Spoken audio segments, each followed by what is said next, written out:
Hello class, and welcome to this week's lecture for Event Evangelism. Now this week we'll be interviewing Brother Larry Chappell, who is the education director and youth pastor here at Lancaster Baptist Church, which, being a larger church, is a large position. So he has a lot of wisdom on coordinating evangelistic events in the Antelope Valley and out of the Antelope Valley that have a wide range of impacts. So, Brother Chappell, would you be willing to kind of elaborate on that introduction and tell us a little bit more about your ministry role here at Lancaster Baptist Church? Yeah, so I've been working as a youth pastor here for about 15 years. And of course, throughout a normal calendar year, there's a lot of events. You know, some of them are smaller scale and some of them are large scale events. I right before I hit record, I told you that sometimes I feel like I'm an event coordinator, you know. But if you can see really the lives that those events touch is really why I believe that these events matter, to make sure that the events have purpose behind them and they're working towards an end, ultimately to glorify God, to bring people to Him and deepen maybe a student's relationship with Christ. And so it's really a privilege to run these events, and I've picked up a few things along the way, and I appreciate the opportunity to talk through these with you today. Yeah, so could you tell us a little bit about what events do you run, and what events are you a part of here at Lancaster? Yeah, so on the youth side, we do teen camps. We've got youth conference, which would probably be our largest event. We have a winter retreat this week, which would be a smaller event, but it's still an overnight event.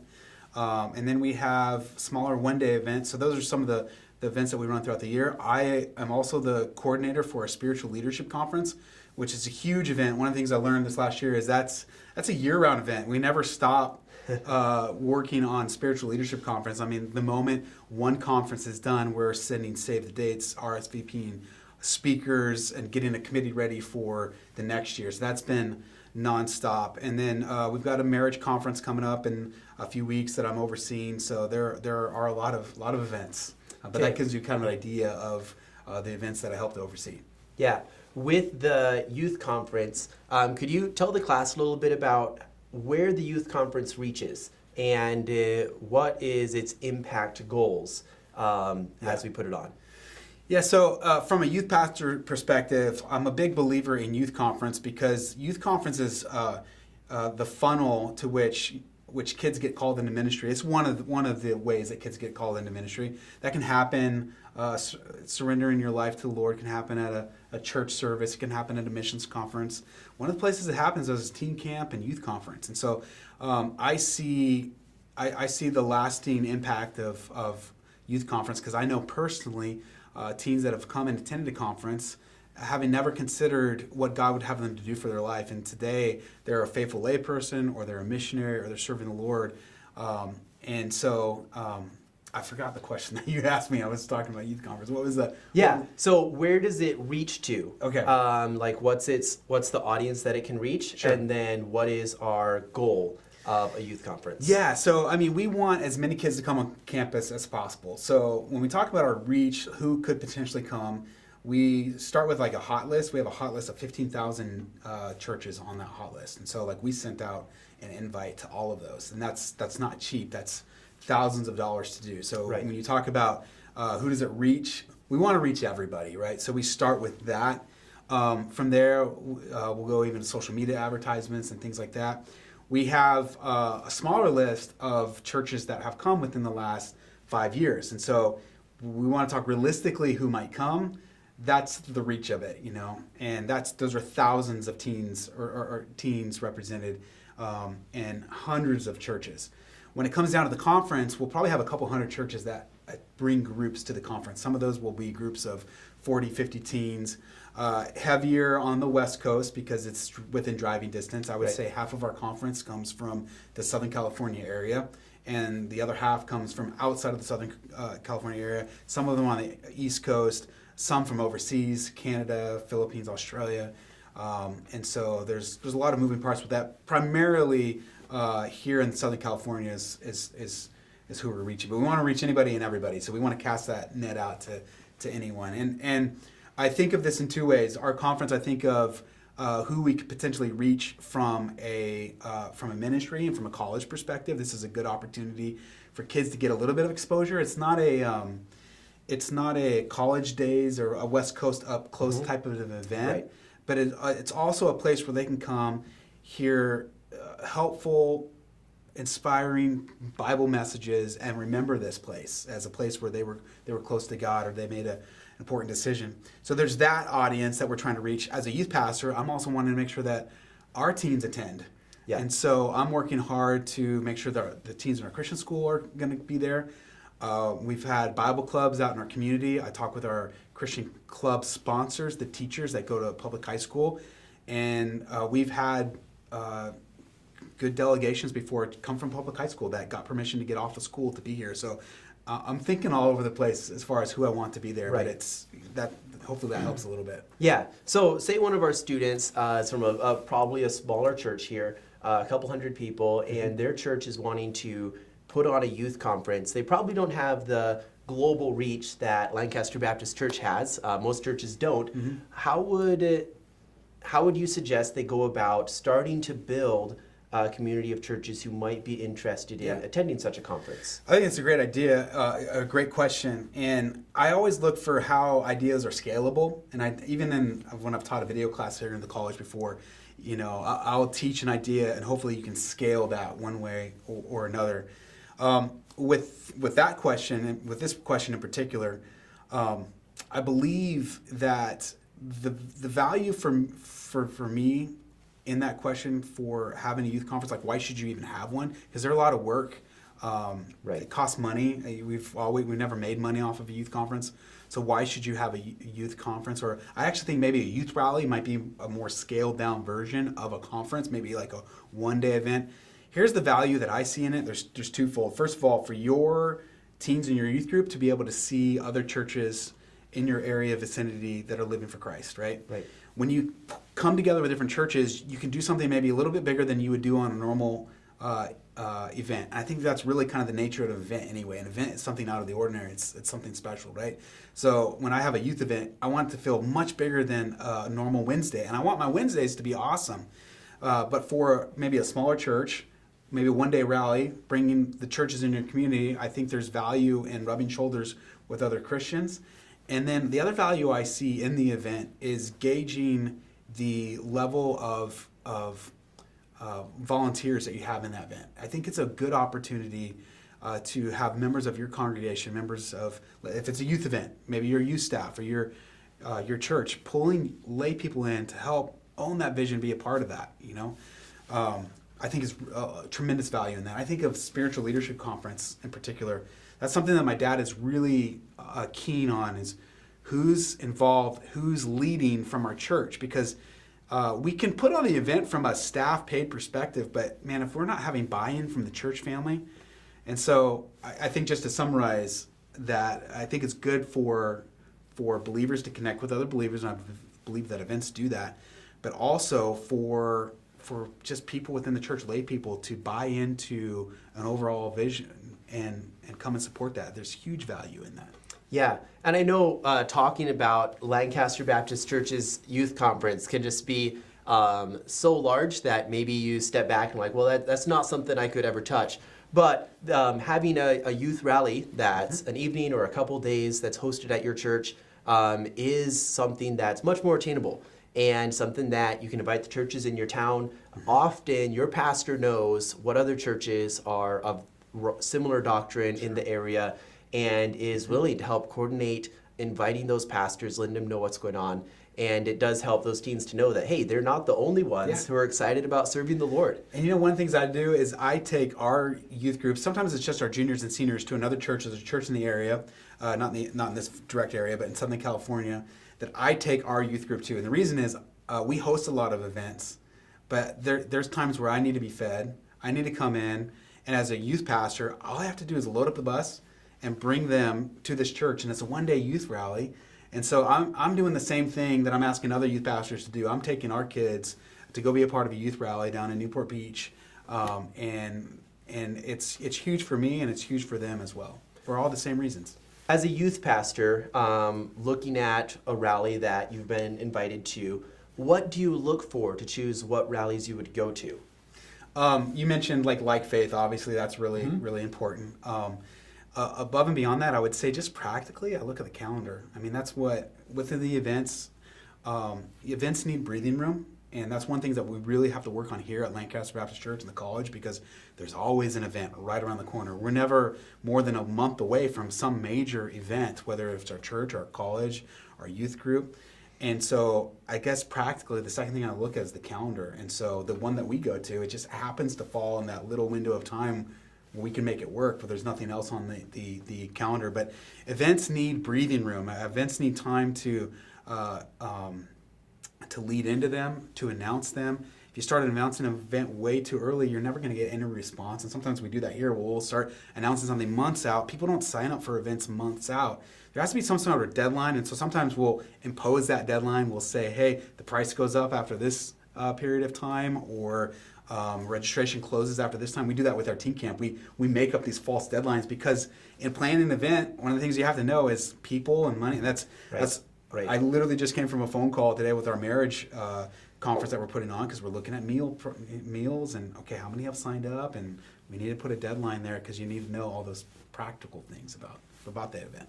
Yeah. So calendar, I would say. Yeah. Also, in talking about the events, and when you're putting on an event, how do you balance the fun and the faith? Because all teen events need to be fun, right? It's a part of a teen event, but they also need to have the faith sharing. So how do you find that balance, and where do you see that balance as practically? Okay, so that's an awesome question. I love that question. I think it applies for teens, also for an adult events. There is a psychology to answer that question, though. I believe that the fun is there for a purpose, and it's to get teens responding, right? I think games at the beginning, sometimes we'll have a game where like, run up this item or throw this item up on the platform. And I really believe that the point in that is showing teens, first of all, that we can have fun at church. Adults need to know that too. And it's also, it's getting them to start responding. I think there's something really important. And that goes down to like even a small classroom level. I had someone tell me one time, one of my teachers, when we were talking through a Sunday school class, one of the things he did was he would throw things in class. Sometimes he'd bring a football and or candy and throw it and have someone throw it back. And you got this giving and receiving. And I really do believe that psychologically it breaks down and gets kids responding. So I think the kids need to know that there is a place to have fun. Where I draw the line is in our speakers. So the meeting I just came from earlier today, where we were talking about a youth conference, we want to make sure that our speakers, they're going to get up there, they're going to have a quick, maybe a funny story or something. We want to make sure that they get into the Word, Right. And we want to make sure that nothing else is impeding on that. So I think there is a point where you could play too many games, and you have too many preliminaries. So there's a balance to all of that. And I think we're talking about events, that leads us to like the follow-up and the wrap-up of an event, because that's one of the most important things you can do with an event, is have a moment after the event to step aside and say, let's get some feedback here. How did this work for you? And I think that's really important as well. Speaking of the follow-up, the feedback, who are you asking for that feedback from? What does that follow-up process look like to you for most events? Really important. I want to base my future decisions of events based off of the follow-up from that event. So for Spiritual Leadership Conference, for example, every delegate that attends on the app, there's a place where they can give feedback. We track that. We categorize it. We have a wrap-up meeting right after our Spiritual Leadership Conference with our committee leaders, and we ask them to be brutally honest. Sometimes I'll ask it this way: bring 3 things that you saw that went really well, and then bring maybe 3 things that could be handled differently with a solution, because we want to be solution-oriented. I say, first of all, we want to see the things that we did well, because our minds are drawn to the things that didn't work out. And if we're not careful, you can come to a meeting like that, and everyone has their one thing that they really want to air out and address. But we don't want to miss all the things that God is doing and blessing with. So let's look at the things that have done well. And then let's look at the things that we could do better, but bring a solution with that. And that kind of gets the ball rolling. And then we put those, you've heard my dad talk about a tickler file before. We put those in a file where we're going to see them next year. So I want to hear feedback from the delegates of an event. For a youth conference, I'm asking youth pastors, and I'm allowing them, I'm giving them permission to be candid, to be brutally honest. I want to know, and I've heard before, and sometimes we've gotten feedback that I can't do anything about. Every year someone complains about the music at Six Flags. Well, we're not playing the music at Six Flags, right? It's an amusement park that doesn't let us bring an MP3 or a college CD, But at least I'm aware of it, and I know that is something. And with those pastors, youth pastors, I've reached out to them and say, hey, you don't have to go to Six Flags, But whether it's good or bad, and I've had some brutally honest feedback before, but I want to get that. And my identity is not in the event itself, and so I'm not going to get my ego hurt. I've tried not to with the event, but get that feedback is really important. Which is a really important part, is not getting your identity tied up in it. Remember, your identity is Christ, your purpose is Christ. So if an event doesn't go quite as you planned, there's a healthy balance to it too, because and I've had this conversation with your brother before, where if my name's attached to something, I wanted to do well in that area for the glory of Christ, but at the same time, to your point, it's not my identity. If it's out of your control. Yep.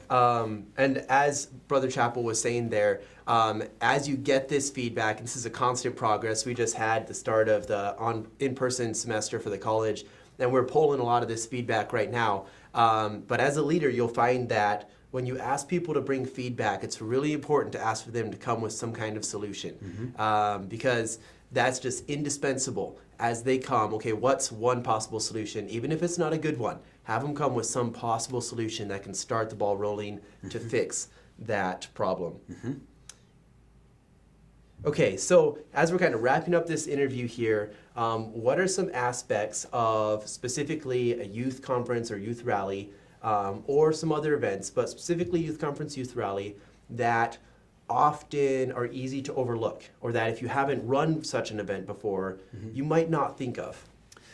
I would say, I don't think we should have a discussion about events without talking about some sort of like software and tools, So like we use ClickUp here on campus. I don't know if that would be familiar to you, but ClickUp is something that we use campus-wide for managing some of our larger events. And so we have a ClickUp, and it's good just for everyone to see what everyone else is working on. So it doesn't have to be ClickUp, but I think there's a lot of great tools. There's some brainstorming tools out there. We've used Trello, which I don't know if that's supported anymore, but there's tools out there. We use those tools. As far as what can be overlooked, the first thing that comes to mind is showing gratitude after the event. It's easy to roll from one event to another and not thank everyone that was involved. So that's the first thing that comes to mind with event planning. But what I like to do is I like to sometimes walk our campus with someone. I'll walk it with facilities. I'll walk it with maintenance. I like to walk it several times through because everyone has a singular perspective, but I want to grab someone else with me, so I'm not doing what you mentioned and forgetting something, because I'm going to think through naturally about the videos that we have, because that's kind of the world that I'm in. I will look at the cue card, but I want to pull other people into that and even walk through that space and then just visualize, okay, what is this person going to see when they stand here? What is something that I maybe don't want them to feel, or I do want them to feel? And a lot of those, I've mentioned the committee meetings that we have. So we have a committee for registration, we have a committee for cleanup, we have sound and media, and I just want to have a lot of conversations with them.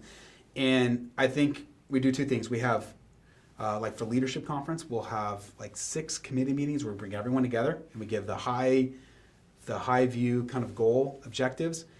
But then the real work takes place when those committees go and have the smaller meetings. For me, leading, coordinating, I'm in all those smaller meetings. Because there's things that the media is going to talk about, the facilities don't need to know, but sometimes there's overlap, and I guess that's where things get missed when someone gets tunnel vision and they're just thinking about they're making their decisions kind of in a vacuum, right, and not thinking about how this might affect another team. And that happens all the time. Yeah. Kind of 2 thoughts tied together is the last question here. One, I know a couple minutes ago before we started the video, you mentioned a little bit about peak and valley experiences. Yeah. And would you be able to comment on that? Yeah. Explain that to our students a bit, and then if you have any other closing remarks that you'd like to share with the students, I'd like you to do so. Yeah, well, thank you for inviting me to do this, and thank you for taking this class as well. And the peaks and valleys, this was something I read in a book a while ago called The Power of Moments. And it wasn't a Christian book written by a Christian author, but it had so much application for Christians. And the idea is this, that when we look back in our life, we remember the peaks the mountaintop experiences and the valleys. Those are usually what we think of. And if the illustration is given of Disneyland, you go to Disneyland, what do you think of Disneyland? You think of the rides that you're on, or those high moments. And you look back at your teen years, for example, and you think of the youth camp or the youth conference. So those are the peaks. The valleys are the things that happen that are sometimes a disappointment. And the idea in the book is to try to fill the pits or the valleys. And this can be done like, someone loses a loved one, but you can show extra care to them at that time. You've turned a pit into a peak. You've filled that pit a little bit. So in youth ministry, we want to fill those pits. That's the pit side. The peak side is often what happens through an event, is that we're breaking the script, is what it says. We're doing something that's out of the normal. Yeah. And people remember that. And that's a break the script moment where it's not a normal week. It's not a normal service. It's not a normal game. It's over the top. And an event gives us permission to do that. And again, just to kind of bring it all back home, to utilize this for the glory of God, to help a teen remember that we can have fun at church, yes, but there's something substantive here as well. We want them to remember that. We want them to respond.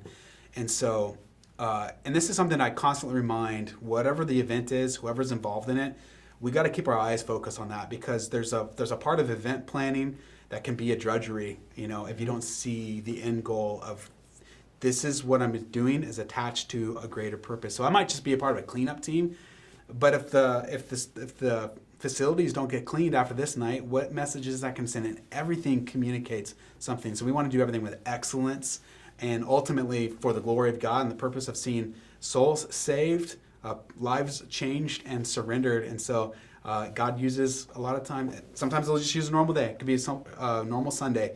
But when I go and I talk to our youth group, or I talk to students that are here, and I ask them, what brought you here? So often it's a teen camp, it's a youth conference, it's a missions conference. And so I'm a big believer in those type of events.